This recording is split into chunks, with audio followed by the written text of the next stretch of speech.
कुल्लू जिला में 28% लोग तंबाकू, बीड़ी, सिगरेट का सेवन कर रहे हैं। खासकर युवाओं में इसका ज्यादा क्रेज पाया गया। युवा एक्सपेरिमेंट के तौर पर इसका सेवन करना शुरू करते हैं। धीरे धीरे बीड़ी, सिगरेट, तंबाकू जैसे नशे के आदी हो जाते हैं। इस बात का खुलासा सीएमओ डॉक्टर नागराज पवार ने क्षेत्रीय अस्पताल कुल्लू में आयोजित तंबाकू कंट्रोल प्रोग्राम में कही। उन्होंने कहा कि कुल्लू जिला में पहले 34% लोग तंबाकू, बीड़ी, सिगरेट का सेवन करते थे, लेकिन स्वास्थ्य विभाग के द्वारा पिछले 16 वर्षों में लगातार इसके दुष्प्रभावों को लेकर जागरूकता अभियान चलाया गया, जिससे अब 6% कमी दर्ज की गई है। उन्होंने खासकर युवाओं को इसके सेवन न करने की हिदायत दी है। उन्होंने कहा कि युवाओं को नशे, बीड़ी, सिगरेट, तंबाकू से दूर रहना चाहिए, क्योंकि इन सभी नशीले पदार्थों के सेवन से व्यक्ति के स्वास्थ्य पर बुरा असर पड़ता है और उसकी आयु भी कम होती है। ये जो ट्रेनिंग है 2 दिनों की, ये 2 टॉपिक्स पे है। एक तो रिसेंट अपडेट जो रूटीन इम्यूनाइजेशन मॉड्यूल में फॉर मेडिकल अफसर ट्रेनिंग मैनुअल जो है मेडिकल अफसर के लिए, उसके लिए मेडिकल अफसर्स, बीएमओज और जो हमारे जो वैक्सीन को देखते हैं, मॉनिटर करते हैं, उनकी ट्रेनिंग है।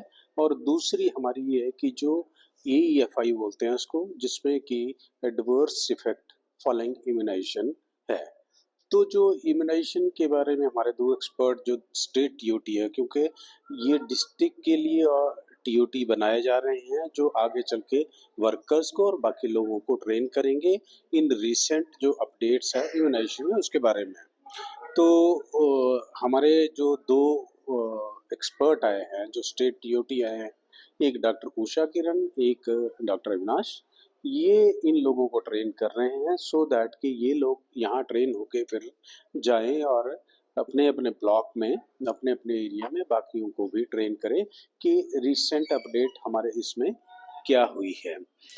रिसेंट अपडेट जैसे कि कोल्ड चेन के बारे में बताते हैं। जब वैक्सीन आती है उसको कैसे उसका रख रखाव करना है। जो वैक्सीन कैरियर है, वैक्सीन कैरियर में जो हमारे आइस पैक्स होते हैं, उनको कैसे फ्रीज करना है, उसके बाद उनको कैसे रखना है।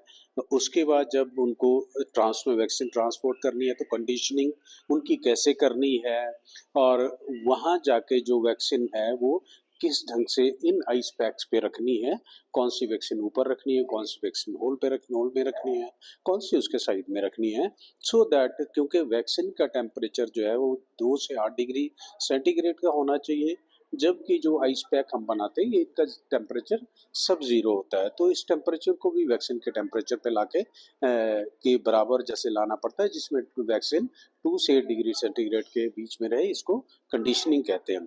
ऊपर से कुछ एक अपडेट ऐसी हैं कि कुछ एक वैक्सीन जो हमारी थी, पहले जो हम वैक्सीन देते थे वो इसमें वैक्सीन में 2 साल तक के बच्चों को हम उसमें लेते थे। अब हमने 5 साल के बच्चों को भी 2 टाइप के बच्चे, एक लेफ्ट आउट बच्चे जिन्होंने बीच में वैक्सीन ली और बीच में छोड़ के चले गए, और दूसरे ऐसे हैं कि जिनको वैक्सीन लगी ही नहीं है।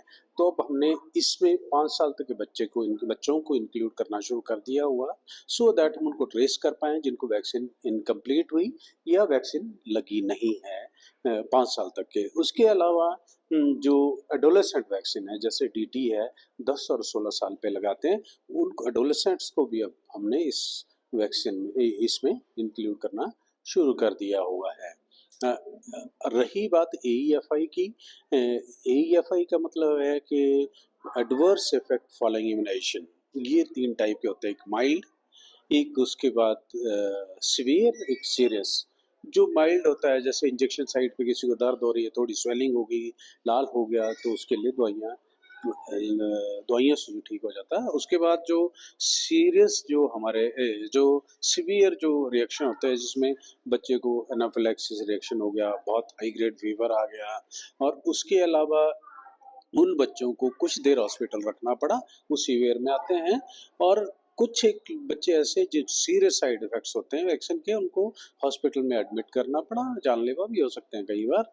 तो वैसे उन केसेस में वो जो साइड इफेक्ट्स हैं उनको रिपोर्ट करना ज़रूरी है, ताकि इन वैक्सीन्स को की वजह से किस बच्चे को कैसा इफेक्ट हुआ या कितने बच्चों को ऐसा इफेक्ट हुआ, क्योंकि ये ऑल ओवर जो डेटा जाता है वो नेशनल लेवल पे जाके कंपाइल होता है, फिर उससे देखा जाता है कि किस वैक्सीन के कितने साइड इफेक्ट हैं, उसमें क्या इम्प्रूवमेंट की जा सकती है आगे, ताकि वो सेफ तरीके से बच्चों को दी जा सके।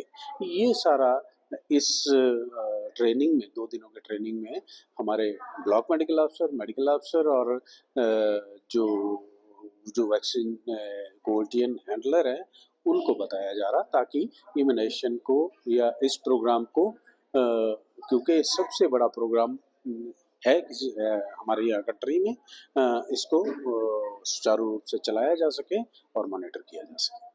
पंजाब केसरी टीवी के लिए कुल्लू से दिलीप की रिपोर्ट। हमसे जुड़े रहने के लिए हमारे YouTube चैनल को सब्सक्राइब करें और नई वीडियो की नोटिफिकेशन के लिए बेल आइकॉन को दबाएं।